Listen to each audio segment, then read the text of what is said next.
दोस्तों, नमस्कार आप सभी लोगों का और एक बार फिर से स्वागत है आपके अपने YouTube चैनल प्रयाग पॉइंट पर। फ्रेंड्स, यहाँ पर ये आप लोग देख रहे हैं कि इस वीडियो में हम लोग डिस्कस करने वाले हैं BSc second year botany paper first previous year question paper 2022 analysis. जैसा कि आपको सभी को पता है कि जो फोर्थ सेमेस्टर के एग्जामिनेशन होने वाले हैं बीएससी से, वो मई से स्टार्ट हो रहे हैं आपके एग्जामिनेशन। तो प्रीवियस ईयर के क्वेश्चन पेपर या फिर इम्पॉर्टेंट जो क्वेश्चन है आपके लिए, उनका एनालिसिस करना आपके लिए बहुत ही इम्पॉर्टेंट है आप सभी के लिए कि आपको प्रीवियस ईयर क्वेश्चन पेपर देखना चाहिए। इससे आपको क्या होगा, हाँ, इसमें हम लोग थोड़ा सा आगे भी डिस्कस करेंगे कि कैसे क्या होता है। तो सबसे पहले आप लोग पुराना पैटर्न समझ लीजिए। जो 2022 में एग्ज़ाम हुआ था बीएससी सेकेंड ईयर का, उसमें आप लोग समझ लीजिए कि ये टोटल जो एग्ज़ाम था वो यहाँ पर आप लोग देख सकते हैं मैक्सिमम मार्क्स इसके जो है कि 50 मार्क्स का ये था टोटल। ठीक है, 50 मार्क्स का था। अब हम लोग आगे डिस्कस करने वाले हैं। पहले तो मैं आपको बता दिया कि BSc second year botany paper first है ये, ठीक है। और इस पूरे पेपर को हम लोग इस वीडियो में एनालिसिस करने वाले हैं, तो वीडियो को लास्ट तक जरूर देखिएगा और अपने सभी फ्रेंड तक शेयर ज़रूर कीजिएगा ताकि उन लोगों को भी मिल सके। बस अपने पास तक मत रख लेना कि आपको मिल गया तो दूसरे के पास मत करिए, ऐसा नहीं करते हैं। सबका क्या होना चाहिए, भला होना चाहिए, ठीक है। तो यहाँ पर आप लोग देख सकते हैं, इस पर थोड़ा सा हम लोग पढ़ लेते हैं कि क्या इसका पैटर्न था, ठीक है। तो हम लोग यहाँ पर देखेंगे कि इसमें आपको बता दूं मैं कि जो सेक्शन 3 इसमें दिए गए हैं, टोटल सेक्शन डिवाइड किया गया है इसमें, सेक्शन ए, सेक्शन बी और जो आपका आगे जो भी होगा आपको आगे मैं बताऊंगा। तो यहाँ पर देखो, क्वेश्चन जो है, पहला क्वेश्चन यहाँ पर दिया गया है। क्वेश्चन पहला आप लोग समझ लीजिए। यहाँ पर से मैं आपको पूरा बता देता हूँ और यहाँ से हम लोग अगर आप देखें तो पहला जो आपका सेक्शन ए है, ठीक है, जो आपका सेक्शन ए है पहले का है, ये अभी का नहीं है, ये 2022 का जो एग्ज़ाम हुआ था उसका पैटर्न है। इसमें जो है सेक्शन ए में टोटल क्वेश्चन जो थे वो फर्स्ट क्वेश्चन के टोटल कितने थे, सब क्वेश्चन थे 8, ठीक है। 8 सब क्वेश्चन है, क्वेश्चन नंबर 1 के सब क्वेश्चन 8, यानी कि उसके जो है कि 8 क्वेश्चन है। और जो ये 8 क्वेश्चन है ये ऑल क्वेश्चन कंपलसरी है करने थे आपको, और ईच क्वेश्चन कैरी 2 मार्क्स। जितने भी क्वेश्चन थे ये 8 क्वेश्चन जो है कि आपको एक क्वेश्चन का 2 नंबर मिलता, यानी कि टोटल जो क्वेश्चन नंबर 1 था आपका, ये क्वेश्चन नंबर 1 है, इसमें आपको टोटल मार्क्स कितने मिलने वाले थे, 16, ठीक है। 16 यानी कि 16 मार्क्स आपके मिलते, क्योंकि 8 इसके सब क्वेश्चन है। अब प्रत्येक जो क्वेश्चन है 2 नंबर का, तो 8 दूना 16, तो 16 मार्क्स आपके यहाँ से मिलने वाले हैं। उसके बाद हम लोग अगर इसके क्वेश्चन पे चलें, एनालिसिस करेंगे, तो आप लोग देखेंगे कि जो पेपर है ये आपका, यहाँ पे आपको जो सब्जेक्ट आपका है वो यहीं से आपको पता चल गया होगा कि किस पेपर का आपका यहाँ पर सिलेबस क्या था आपका। तो जो पेपर फर्स्ट है आपका, उसमें आपको क्या पढ़ना था, diversity of angiosperm, systematic development and reproduction. तो आपको जो एंजियोस्पर्म की डाइवर्सिटी है उसको पढ़ना था, यानी कि जो आपका एंजियोस्पर्म है, यानी कि जिसको हम लोग, अगर आप लोगों ने हिंदी में पढ़ा होगा तो जिसको हम लोग क्या बोलते हैं, आवृत बीजी पौधे बोलते हैं, यानी कि एंजियोस्पर्म प्लांट है, उसकी सिस्टमैटिक्स पढ़ना, यानी उसका क्लासिफिकेशन वगैरह, ठीक है, उसका डेवलपमेंट पढ़ना, और रिप्रोडक्शन, उसमें कैसे रिप्रोडक्शन होता है, उसका डेवलपमेंट कैसे होता है। तो ये सारी चीज़ें आपके सिलेबस में दी गई हैं। इसी से रिलेटेड जो है कि आपका यहाँ पर क्वेश्चन सारे होंगे, तो आप लोगों ने पढ़ा होगा तो आपको सारी चीज़ें समझ में आ रही होंगी। तो ये पेपर क्वेश्चन पेपर है जो आपका जो है कि 2022 का है, तो इसमें सारी चीज़ें दी गई हैं। टोटल 8 सब क्वेश्चन दिए गए हैं, ठीक है, इस सेक्शन में। और सभी जो क्वेश्चन है आपका, एक क्वेश्चन जो है कि आपका 2 मार्क्स कैरी करेगा, यानी कि टोटल जो है आपका क्या है कि 16 मार्क्स का ये क्वेश्चन नंबर 1 है, ठीक है। और जो आपकी वर्ड लिमिट है एक क्वेश्चन, यानी कि जैसे कि यहाँ पर मैं आपको बता दूँ नीचे से एग्जाम्पल में, जैसे ये पहला क्वेश्चन नंबर फर्स्ट का ए है, ठीक है, देखिए यहाँ पर इसी तरह से 8 क्वेश्चन होंगे, जैसे ए बी सी डी यहाँ तक 8 तक होंगे। तो इसकी जो लिमिट है, वर्ड लिमिट है, वो 100 वर्ड की है, ठीक है। जैसे कि आपको पहला क्वेश्चन यहाँ पर क्या दिया गया है, बॉटेनिकल गार्डन। तो बॉटेनिकल गार्डन के बारे में आपको लिखना है, इसमें राइट करना है, मेंशन करना है, इसकी जो मेन पॉइंट है वही लिखना है, क्योंकि आपको यहाँ पर देख सकते हैं ये 100 वर्ड्स में ही आपको इसको कंप्लीट करना है, बॉटेनिकल गार्डन लिखना है, ठीक है। जो मेन बॉटेनिकल गार्डन है उनको लिखना है, और उसके की पॉइंट लिखना है, यानी फैक्ट पॉइंट लिखना है, ठीक है। तो इस तरह से इसके बारे में आप लोगों ने पढ़ा होगा कि जो एंजियोस्पर्म की डाइवर्सिटी है, बॉटेनिकल गार्डन क्या होता है। पहले तो आप उसकी डिफिनीसन लिखेंगे कि बॉटेनिकल गार्डन में होता क्या है, ठीक है। तो ये सारी चीज़ें आप लोगों ने पढ़ा होगा, तो आपको पता होगा कि बॉटेनिकल गार्डन में क्या होता है कि जितने भी प्लांट रखे जाते हैं वो सारे प्लांट पहले तो लिविंग होते हैं, ठीक है। इसी तरह से एक हर्बेरियम होता है जिसमें आप लोगों ने पढ़ा होगा, उसमें डेड प्लांट को क्या किया जाता है, प्रिजर्व करके रखा जाता है। बट बॉटेनिकल गार्डन में जितने भी प्लांट्स होते हैं वो सब लिविंग फॉर्म में होते हैं। तो ये सारी चीज़ें आपको लिखना, और लिमिट इसकी 100 वर्ड्स ही है। तो आप लोगों ने आई होप की समझ गए होंगे कि आपको क्या लिखना है, कैसे लिखना है, ठीक है। तो ये था पहले का पैटर्न जो था। इसमें जो दूसरा क्वेश्चन आपका था वो लिखना है, देखिए पहले यहाँ पर दूसरा बी नंबर का जो क्वेश्चन है उसमें आपको क्या लिखना था, बाइनोमियल सिस्टम नॉमेनक्लेचर। तो आपको पता होगा कि जो बाइनोमियल सिस्टम नॉमेनक्लेचर है उसके बारे में लिखना है, और उसे किसने दिया था वो लिखना है, कब दिया था, और ये सिस्टम क्या होता है, इसमें कौन कौन से जो है कि नेम ऐड किए जाते हैं। तो देखिए आपको यहाँ से, अब मैं थोड़ा सा इसको डिस्कस कर लेता हूँ। पेपर एनालिसिस में यही तो मैं बताऊँगा आपको थोड़ा सा कि बाइनोमियल सिस्टम नॉमेनक्लेचर का मतलब क्या है। कि इसमें क्या होता है, बाई मतलब यहाँ पर समझिए, बाइनोमियल, बाई मतलब यहाँ पर टू होता है, ठीक है, क्या होता है, टू होता है। और सिस्टम नॉमेनक्लेचर मतलब किसी भी चीज़ का उसका नॉमेनक्लेचर करना, यानी कि उसका नामांकन करना, ठीक है। तो लेकिन यहाँ पर दो नाम क्या है, बाई मतलब टू, यहाँ पर बाई मतलब क्या होगा, टू, नोमियल मतलब नेम उसके, यानी कि उसके टू नेम है, ठीक है। आप लोगों ने पढ़ा होगा। तो इसमें क्या है, बाइनोमियल में क्या होता है, टू नेम होते हैं। किसी भी प्लांट के देखेंगे आप लोग, दो नाम होते हैं। दो नाम मतलब वहाँ पर आपको दो वर्ड लिखे दिखे, जैसे कि मैं अगर मान लीजिए मैं बात करता हूँ, अगर हम लोग जैसे जो मैंगो होता है उसका जो बॉटेनिकल नेम है, अगर हम लोग बात करें, जो मैंगो का बॉटेनिकल नेम होता है वो क्या होता है, मैंजीफेरा इंडिका, ठीक है। क्या नाम होता है उसका, मैंजीफेरा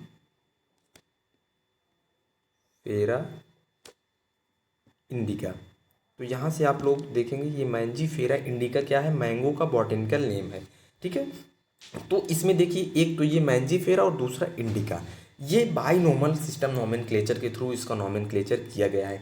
तो इसमें क्या होता है, बाइनोमल नॉमेनक्लेचर में क्या होता है कि एक जो पहला वाला वर्ड होता है आपका वो इसके जीनस का होता है, किसका होता है, इसके जीनस का होता है। और दूसरा वाला जो वर्ड होता है वो क्या होता है, इसके स्पीसीज का होता है।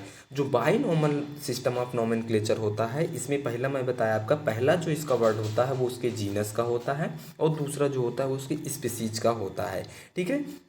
आप लोगों से बताना है कि इसे किसने दिया था, कमेंट बॉक्स में ज़रूर बताइएगा। आप लोग अगर पढ़े होंगे तो आपको पता होगा कि नॉमेनक्लेचर किस साइंटिस्ट ने दिया था, ठीक है। तो कमेंट बॉक्स में आप इसका आंसर ज़रूर दीजिएगा।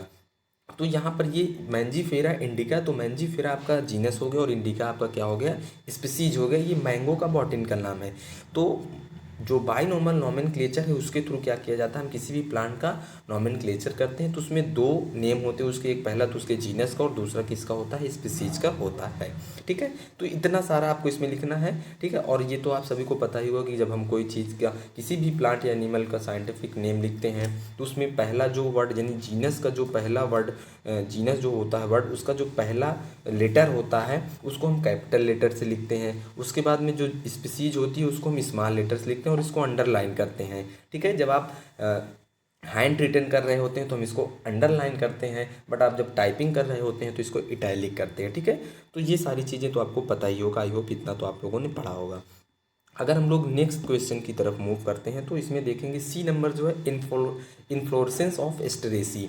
तो एस्टरेसी क्या है, एक फैमिली है आपका, जो एंजियोस्पर्म है उसकी एक फैमिली है एस्टरेसी। तो इसका इन्फ्लोरेसेंस आपको लिखना है। इन्फ्लोरेसेंस में आपको क्या लिखना है कि उसका जो फ्लोरल फार्मूला है, ठीक है, क्या लिखना है उसका फ्लोरल फार्मूला के सही सही, तो उसमें आपको बताना है, मेंशन करना है कि ये इसमें क्या क्या चीज़ें होती हैं, यानी कि आप देखेंगे स्टेमेन कितने होते हैं उसमें। तो ये सारी चीज़ें आपको वहाँ पर क्या करना है, मेंशन करना है। आप लोगों ने पढ़ा होगा स्ट्रेसी फैमिली, तो उसमें सारी चीज़ें दी गई होंगी आपकी, ठीक है। ठीक है, तो यहाँ से आप लोगों को पता होगा कि आपका एस्ट्रेसी फैमिली क्या है। एस्ट्रेसी फैमिली को हम लोग कंपोजिटी भी बोलते हैं, ठीक है, जिसमें कि सनफ्लावर वगैरह आते हैं, सनफ्लावर है, ठीक है। तो ये सारी चीज़ें हो गई। इसमें आप लोगों को इसका जो है कि सारी चीज़ें लिखना है, क्लास क्या है, सब क्लास क्या है, सीरीज क्या है, उसकी ऑर्डर, फैमिली, तो ये सारी चीज़ें आपको यहाँ पर लिखना है। फिर उसके बाद में जो भी है, मैं बताया कि इसकी जो लिमिट है, लिमिट वो आपको 100 वर्ड ही, तो 100 वर्ड में ही आपको लिखना, और इसके साथ साथ में आपको इसका फ्लोरल फार्मूला भी लिखना है, जिसमें आपको उसके जो है कि सारी चीज़ें लिखना है, उसका पेरियंथ क्या है, एंड्रोसियम, गाइनोसियम, ठीक है, ये सारी चीज़ें भी लिखना है। सो ये आपका यहाँ से कंप्लीट हो जाएगा। उसके बाद में आता है आपका जो कि स्टाइलोपोडियम। ठीक है, स्टाइलोपोडियम में आप लोगों ने जब आप जो फ्लावर का स्ट्रक्चर्स आप लोग पढ़ा होगा तो उसमें आपको स्टाइल पढ़ाया होगा, स्टिग्मा पढ़ाए गए होंगे और सारी चीज़ें ये पढ़ाई गई होंगी। तो आपको क्या लिखना है इसके बारे में, जो स्टाइलोपोडियम होता है उसके बारे में लिखना है कि स्टाइलोपोडियम क्या होता है, नहीं स्टाइल क्या होता है। ठीक है, और स्टिग्मा क्या होता है, ये नहीं, आपको सिर्फ स्टाइल के बारे में यहाँ पर लिखना है कि स्टाइल क्या होता है, कहाँ प्रेजेंट होता है, इसका वर्क क्या होता है। तो ये सारी चीज़ें आपको यहाँ पर उसके बारे में मेंशन करनी है। दूसरा जो आपका ई नंबर अगर है उसके बारे में हम लोग डिस्कस करें तो हार्टवुड एंड सैपवुड। हार्टवुड में आप लोगों ने एनाटॉमी में पढ़ाया गया होगा वो आपको कि हार्टवुड क्या होती है और सैपवुड क्या होती है। ठीक है, और नेक्स्ट है आपका देखिए यहाँ पर जो फाइलोड एंड फाइलोक्लेड के बारे में यहाँ पर बताया गया है आपका। ठीक है, जो फाइलोड होते हैं और फाइलोक्लेड होते हैं उनके बारे में डिस्कस किया गया है। तो भाई यहाँ पे आपको क्वेश्चन दिखाता हूँ, अदरवाइज अगर हम लोग डिस्कस करने जाएंगे तो काफ़ी ज़्यादा टाइम लग जाएगा और जो है कि वीडियो भी काफ़ी ज़्यादा लंबा हो जाएगा। तो यहाँ पर आप लोग देखेंगे अगला जो है डबल फर्टिलाइजेशन। डबल फर्टिलाइजेशन आप लोगों को रिप्रोडक्शन में जो एंजियोस्पर्म्स होते हैं सिर्फ उन्हीं में डबल फर्टिलाइजेशन होता है, तो वहाँ पर आपको पढ़ाया गया होगा कि डबल फर्टिलाइजेशन क्या होता है। ठीक है, और यहाँ पर हम लोग बात करें आप लोगों को डायग्राम में बताया गया होगा कि डबल फर्टिलाइजेशन का पूरा प्रोसेस वहाँ पर समझाया गया होगा। ठीक है, दूसरा आपका आता है पार्थिनोकार्पी एंड इट्स इम्पॉर्टेंट। तो आपको पता ही होगा कि पार्थिनोकार्पी क्या होती है। ठीक है, पार्थिनोकार्पी में आपको बताया गया होगा कि कौन कौन से प्लांट आते हैं जो पार्थिनोकार्पी के थ्रू जो है कि फ्रूट का फॉर्मेशन करते हैं। और पार्थिनोकार्पी की आपको इसमें सीधा लिखना है, पार्थिनोकार्पी का डिफिनीशन पूरा लिखना है और उसके बाद में इसके इम्पॉर्टेंस लिखना है, इसके इम्पॉर्टेंस क्या क्या हो सकते हैं। ठीक है, तो यहाँ से ये था आपका सेक्शन ए, यहाँ पर हो सकता है ख़त्म। ठीक है, अब जो है आपका आता है सेक्शन बी। देखिए सेक्शन बी में सबसे पहले आपको इंस्ट्रक्शन पढ़ना बहुत ज़रूरी होता है। मेरे कहने का मतलब सबसे पहले आप इंस्ट्रक्शन समझिए। ये सेक्शन बी है। ठीक है, क्या है, सेक्शन बी है। सेक्शन बी में टोटल क्वेश्चन 4 दिए गए हैं। ठीक है, total 4 question are in this section.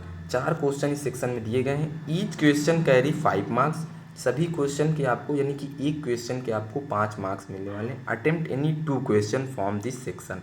अब देखिए दिए कितने हैं, 4 क्वेश्चन, लेकिन आपको करना कितना है, 2 सिर्फ करना है। ठीक है, कितने क्वेश्चन करना है, 2। यहाँ पर सीधा सीधा मेंशन किया गया है attempt any 2 question from this section, यानी कि इस सेक्शन से सिर्फ और सिर्फ 2 क्वेश्चन आपको अटेम्प्ट करना है। Answer is question in about 300 words. ये क्वेश्चन क्या है, शॉर्ट आंसर क्वेश्चन है, तो आपको लगभग 300 वर्ड्स में इनके आंसर देने हैं। ठीक है, यानी कि आपके इसमें टोटल मार्क्स कितने मिल जाएंगे, 5 दूना 10, यानी 10 मार्क्स इसके आपको मिल जाएंगे। ठीक है, तो ये तो अभी हम लोग आगे बात कर लेंगे। तो क्वेश्चन हम लोग देख लेते हैं। पहला क्वेश्चन यहाँ पर दिया गया है, क्वेश्चन नंबर 2 है। तो इसमें दिया गया है right short note on following. अब देखिए ये क्वेश्चन 2 है, एक क्वेश्चन आपका ये यहाँ से हो जाएगा, बट इसमें भी सब क्वेश्चन दिया है और उनके ऊपर आपको शॉर्ट नोट लिखनी है। तो जब आप एनाटॉमी पढ़ेंगे तो इसमें पहला क्वेश्चन जो है कंसेंट्रिक वैस्कुलर बंडल। तो कंसेंट्रिक वैस्कुलर बंडल आपको जब एनाटॉमी आपको पढ़ाया गया होगा तो वहाँ पर बताया हुआ। और एनुअल रिंग के बारे में भी बताया गया होगा कि एनुअल रिंग का फॉर्मेशन कैसे होता है, एनुअल रिंग कौन कौन सी होती हैं। ठीक है, एनुअल रिंग मीन्स जब आप लोग किसी प्लांट को कट करते हैं तो उसमें देखेंगे कि रिंग टाइप स्ट्रक्चर दिखाई देता है उसकी वुड में, उसी को देख करके हम लोग उसकी एज भी जो है कि डिफ्रेंशिएट करते हैं इसी एनुअल रिंग के थ्रू। ठीक है, तो इस तरह से यहाँ से हो जाएगा। नेक्स्ट क्वेश्चन जो है आपका यहाँ पर question number 3, right difference between. अब क्या करना है, इसमें आपको डिफरेंस लिखना है। देखिए पहला जो इसका क्वेश्चन नंबर 3 का, आर्थोट्रोपस एंड एनाट्रोपस ओव्यूल। जब आप लोगों को स्ट्रक्चर्स ऑफ फ्लावर पढ़ाया गया होगा तो वहाँ पर जो है कि ओव्यूल के बारे में भी बताया गया होगा कि ओव्यूल के जो टाइप होते हैं वो कितने टाइप के होते हैं और कौन कौन से टाइप के होते हैं। ठीक है, आर्थोट्रोपस ओव्यूल्स में जो आपका वहाँ पर माइक्रोपाइल होता है और जो वहाँ पर आपका सेलाजा होता है, ये सारी चीज़ें कहाँ पे प्रेजेंट होती हैं, इसी के बेसिस पर इसको डिवाइड किया गया है।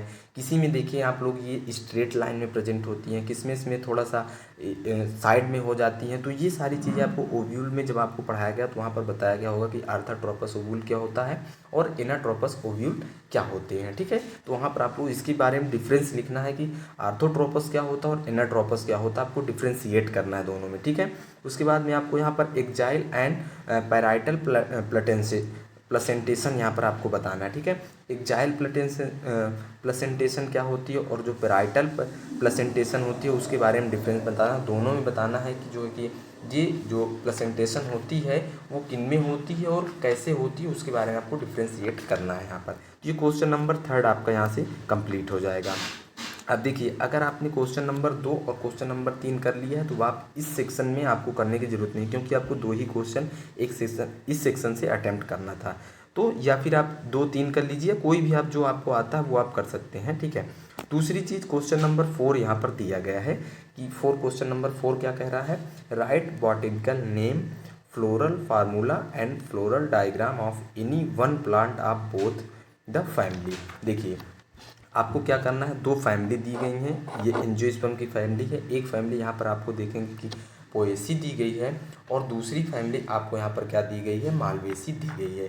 तो इनमें क्या करना है, किसी एक प्लांट का, जैसे कि पोएसी है तो पोएसी में से किसी एक प्लांट को आपको लेना है कि वो एक प्लांट क्या है, उसका क्या लिखना है, बॉटेनिकल नेम लिखना है और उसी का फ्लोरल फार्मूला लिखना है और फ्लोरल डायग्राम भी आपको बनाना है, ठीक है।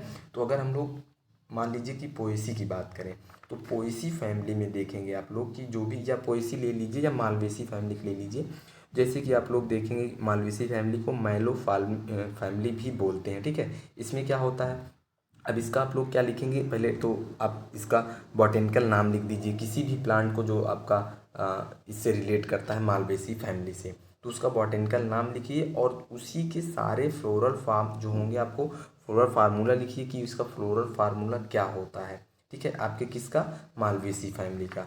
तो अगर हम लोग मालवेसी फैमिली की फ्लोरल फार्मूला की बात करेंगे तो आप लोगों ने इसमें आपके सिलेबस में अगर है तो ये आपको ज़रूर पढ़ाया गया होगा, सिलेबस से ही सब सारी चीज़ें आपकी आ रही हैं यहाँ पर। तो इसमें सिलेबस में आपको सारी चीज़ें बताई गई होंगी, वहाँ से आप लोग देख के इसको जो है तैयार कर लीजिए। जो भी आपके सिलेबस में फैमिली दी गई हैं उन सभी फैमिली को आप लोगों को अच्छे से पढ़ना है और अच्छे से सारी चीज़ों को क्या करना है, रेडी कर लेना है, ताकि आपको बाद में फिर उसकी दिक्कत ना आए कि हाँ हमने नहीं पढ़ा है, ठीक है।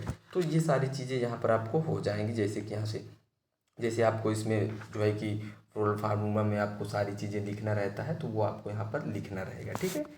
तो ये आपका पोएसी में भी यही करना है और मालवेसी फैमिली में एक एक मेंबर का आपको इसमें लिखना रहेगा। तो क्वेश्चन नंबर 5 की ओर हम लोग अगर देखें तो क्वेश्चन नंबर 5 में क्या दिया है, give brief description of herbarium techniques. देखिए, यही क्वेश्चन आया, पहला क्वेश्चन जो आया था वहाँ पर मैंने बताया था आपको बॉटेनिकल गार्डन का, और ये यहाँ पर आया आपको हर्बेरियम के लिए, हर्बेरियम टेक्निक्स क्या होती है। तो सबसे पहले आपको हर्बेरियम का क्या लिखना है, इसकी डिफिनीसन लिखनी कि हर्बेरियम होता क्या है, हम लोग इसमें करते क्या है, फिर इसकी टेक्निक लिखना है। हर्बेरियम में सबसे पहले हम लोग क्या करते हैं, प्लांट को लेते हैं, उसको ड्राई करते हैं, ड्राई करने के बाद क्या करते हैं, उसको कंप्रेस करते हैं, कंप्रेस करने के बाद प्रिजर्व करते हैं, ठीक है। और भी आगे इसके प्रोसेस है, तो इतना आप लोग इसमें लिख सकते हैं। आप लोगों ने पढ़ा होगा हर्बेरियम टेक्निक्स के बारे में, तो वहाँ पर आप लोग इसके बारे में इतना लिख सकते हैं, ठीक है। जैसे 12th में आप लोग रहे होंगे तो हर्बेरियम सीट बनवाई गई होगी, तो पहले आप प्लांट क्या करते हैं, इकट्ठा करते हैं, कलेक्ट करते हैं कई जगहों से, फिर उसको ड्राई करते हैं, ड्राई करने के बाद उसकी सीट पर उसको कंप्रेस करते हैं, ठीक है, दबाते हैं, उसके बाद फिर उसको क्या करते हैं, प्रिजर्व करके रखते हैं। तो ये आपका हर्बेरियम में हो जाएगा, ठीक है। फिर आता है आपका सेक्शन सी, जैसे कि मैंने स्टार्टिंग में बताया था जो आपका क्वेश्चन पेपर है वो 3 सेक्शन में डिवाइड है, सेक्शन ए, सेक्शन बी और सेक्शन सी, ठीक है। तो ये सेक्शन सी है जिसमें आपको जो है कि लॉन्ग आंसर क्वेश्चन है, और इसमें भी टोटल क्वेश्चन आपके 4 दिए गए हैं, लेकिन आपके जो है कि टोटल क्वेश्चन जो है, एक क्वेश्चन जो है कि 12 मार्क्स कैरी करेगा यहाँ से। 12 मार्क्स कैरी करने का मतलब है कि आपके यहाँ से 2 क्वेश्चन अटेम्प्ट करना है, और 2 क्वेश्चन मतलब आपके टोटल इस सेक्शन से मार्क्स कितने हो जाएंगे, 24, ठीक है। तो ये यहाँ से क्वेश्चन हम लोग देख लेते हैं कौन कौन से यहाँ पर दिए गए हैं। तो क्वेश्चन देखिए यहाँ पर दिया गया है, पहला तो आपका है कि क्वेश्चन नंबर 6 जो है, और वर्ड लिमिट इसमें 600 वर्ड दी गई है कि आप लोग जो है कि 600 शब्दों में इसको लिख सकते हैं, ठीक है। और जो इसमें क्वेश्चन है पहला वो दिया गया है, what is anomalous secondary growth, describe it in Bignonia stem with suitable diagram. तो आपके सिलेबस में अगर आप लोगों ने देखा होगा तो बिग्नोनिया दिया है, बिग्नोनिया, इसके बारे में आपको इसकी जो एनाटॉमी है वो बताई हो गई, और इसमें आपको जो एनामेलस सेकेंडरी ग्रोथ होती है उसके बारे में डिस्कस किया गया होगा। इसका बाकायदे आपको सारी चीज़ें डायग्राम भी बनवा के बताई गई होंगी, तो यहाँ से आप लोग इसको तैयार कर सकते हैं, ठीक है। दूसरी चीज़ अभी मैं नेक्स्ट आगे बहुत सारी बातें बताने वाला हूँ इस वीडियो में, तो वीडियो को स्किप मत कीजिएगा, लास्ट तक जरूर देखिएगा, ठीक है। क्योंकि अभी मैं बता रहा हूँ 2022 का पेपर पैटर्न। इस बार जो हो रहा है वो आपको पता है कि आपका जो एग्ज़ाम होगा वो सेमेस्टर वाइज हो रहा है, तो यहाँ से बहुत सारी चीज़ें अलग भी होने वाली हैं। तो क्वेश्चन नंबर 7 क्या दिया गया है, which is the most advance family in dicot, give reason, write its characteristics features with floral formula and floral diagram. तो यहाँ पे आपसे पूछ रहा है कि जो डाइकॉट है, जैसे आप लोग एंजियोस्पर्म पढ़ते होंगे तो उसमें आपको दो उसके पार्ट बताए जाते हैं, एक मोनोकॉट और एक डाइकॉट, ठीक है। मोनोकॉट में क्या होता है कि जो प्लांट्स होते हैं उनका जो सीड होता है उनमें सिर्फ और सिर्फ एक कॉटिलेडन्स होते हैं, और जो डाइकॉट होते हैं उनमें 2 कॉटिलेडन्स होते हैं। तो इसमें जो डाइकॉट के बारे में पूछा है कि उसमें डाइकॉट की जो मोस्ट एडवांस फैमिली है वो कौन सी है, उसके बारे में लिखना है, और उसका जो रीज़न भी देना है कि वो क्यों मोस्ट एडवांस है, गिव रीज़न, ठीक है, उसका रीज़न भी देना है। और उसके जो करेक्टरिस्टिक्स हैं जिसकी वजह से उसको हम लोग मोस्ट एडवांस फैमिली बोलते हैं, उसके करेक्टरिस्टिक्स फीचर्स भी यहाँ पर लिखना है with floral formula and floral diagram, ठीक है। तो उसका फ्लोरल फार्मूला भी आपको लिखना है और फ्लोरल डायग्राम भी लिखना है, यानी लॉन्ग आंसर है आपका, ये लॉन्ग क्वेश्चन है तो आपको काफ़ी ज़्यादा इसमें डिस्क्राइब करना होगा, ठीक है। जितना अच्छा आप लिखेंगे उतने अच्छे आपको मार्क्स भी मिलेंगे, ठीक है। तो यहाँ से ये क्वेश्चन आपके, एक क्वेश्चन जो था 7वां ये आप कर सकते हैं, या फिर अगला कर सकते हैं। तो अगला क्वेश्चन क्या दिया गया है, with suitable diagram describe the development of anther up to microspore formation in angiosperm. बहुत ही इंपॉर्टेंट क्वेश्चन है ये, कई बार एग्जामों में पूछा जा चुका है, ठीक है। तो यहाँ पर आपको क्या करना है, आपको विथ डायग्राम डिस्क्राइब करना है माइक्रोस्पोर यानी एंथर और माइक्रोस्कोप के डायग्राम को, ठीक है। माइक्रोस्पोर जो होता है आपको उसके डायग्राम को क्या करना है, यहाँ पर डिस्कस करना है कि जो माइक्रोस्पोर होता है उसका फॉर्मेशन कैसे होता है, कहाँ होता है, उसमें कौन कौन सी प्रोसेस आती हैं, तो वो सारी चीज़ें आपको यहाँ पर डिस्क्राइब करना होगा, ठीक है। अगर आपकी जानकारी के लिए आपको जो है कि फ्लोरल जो है कि डायग्राम बताया गया होगा, तो उसमें आपको बताया गया होगा जो मेल गैमेटोफाइट होता है प्लांट में, वो उसमें देखेंगे आप लोग कि जो मेल सेक्सुअल पार्ट होता है फ्लावर का वो एंथर होता है, और एंथर के अंदर ही क्या होते हैं, पॉलन सैक होते हैं, उसी में पॉलन ग्रेन या माइक्रोस्पोर का फॉर्मेशन होता है, ठीक है। तो ये सारी चीज़ें आप लोगों को डायग्राम के थ्रू डिटेल से एक्सप्लेन करना है, ठीक है। तो ये आपका हो गया 8th क्वेश्चन। जो अगला 9th क्वेश्चन है उसमें आपको दिया है describe any natural system of classification, right it's merit and demerits. जब आप एंजियोस्पर्म का सिस्टमैटिक्स पढ़ते हैं, उसका डेवलपमेंट पढ़ते हैं और उसका रिप्रोडक्शन पढ़ते हैं, तो उसी में आपको क्लासिफिकेशन भी बताया जाता है। क्लासिफिकेशन में आप लोग देखेंगे आपको जो है कि कई टाइप के क्लासिफिकेशन बताए जाएंगे, जिसमें आपको एक बताया जाएगा natural system of classification, and second बताया जाएगा artificial classification of artificial system of classification. तो नेचुरल सिस्टम ऑफ क्लासिफिकेशन क्या है, किसने इसे दिया था, और इसके मेरिट्स और डिमेरिट्स क्या हैं, ठीक है।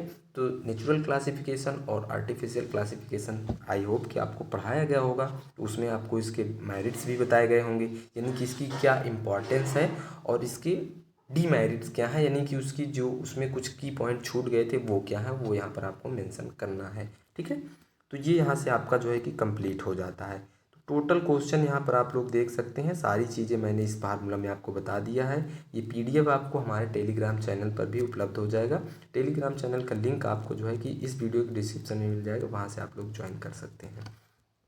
नेक्स्ट अगर हम लोग डिस्कस करें जो आपका इस ईयर के बारे में, अगर हम लोग बात करें कि जो इस ईयर का जो क्वेश्चन पेपर पैटर्न होने वाला है वो क्या होने वाला है, तो देखिए आप लोगों को सिलेबस आपके पास है, ठीक है। आपका सिलेबस आपके पास में है कि आप उसके थ्रू अपना जो भी टाइम टेबल है उसको बना लीजिए। आपको पता है कि आपका जो 3rd सेमेस्टर था उसमें जो है कितना सिलेबस आपको पढ़ना था, जो आपका 4th सेमेस्टर एग्ज़ाम होने वाले हैं उसमें आपको कितना सिलेबस पढ़ना है, और आपके सिलेबस में कौन कौन से टॉपिक हैं उसको आपको देख लीजिए। अगर आपने नहीं सिलेबस डाउनलोड किया है तो उस वेबसाइट पर अवेलेबल है सिलेबस, वहाँ से डाउनलोड करके आप लोग देख सकते हैं कि आपके 1st सेमेस्टर में क्या पढ़ाया गया है, 2nd सेमेस्टर में क्या पढ़ाया जाएगा, 3rd सेमेस्टर में क्या पढ़ाया जाएगा, और 4th सेमेस्टर में क्या आपका सिलेबस पढ़ाया जाएगा। तो ये सारी चीज़ें वहाँ से आप लोग डिस्कस कर सकते हैं। तो आपको अपने सिलेबस के अकॉर्डिंग क्या करना है, रेडी करना है, ठीक है। ये बहुत ही इंपॉर्टेंट की है। और प्रीवियस ईयर के क्वेश्चन पेपर आपके सेमेस्टर वाइज इसलिए नहीं मिल सकते क्योंकि ये जो फोर्थ सेमेस्टर हो रहा है ये पहली बार ही हो रहा है। इसके पहले सेकेंड ईयर का एनुअल एग्जाम हुआ था, जो मैंने आपको ये पेपर अभी दिखाया ये सेकेंड ईयर का ही है, बीएससी सेकेंड ईयर मैंने बताया था स्टार्टिंग में ही। तो ये अभी जो हो रहा है वो अब जो होगा आपका वो फोर्थ सेमेस्टर का होगा, ठीक है। सेमेस्टर में आपको पहले भी आप दे चुके हैं, तो पूरे साल का तो सिलेबस आएगा नहीं, जितना आपको पढ़ाया गया है आपके फोर्थ सेमेस्टर में सिलेबस जो होगा उसी के अकॉर्डिंग क्वेश्चन भी आएंगे। तो आप लोग सिलेबस देखिए, सिलेबस के अकॉर्डिंग अपना जो है कि प्रिपरेशन कीजिए। दूसरी चीज़ जो है बॉटनी का ही सेकंड पेपर जो है नेक्स्ट वीडियो में मैं लेकर आने वाला हूं, तो कमेंट बॉक्स में ज़रूर बताइएगा आपको इससे हेल्प मिल सकती है या नहीं। इस वीडियो में इतना ही, मिलते हैं नेक्स्ट वीडियो में, तब तक के लिए आप सभी लोगों का बहुत बहुत धन्यवाद।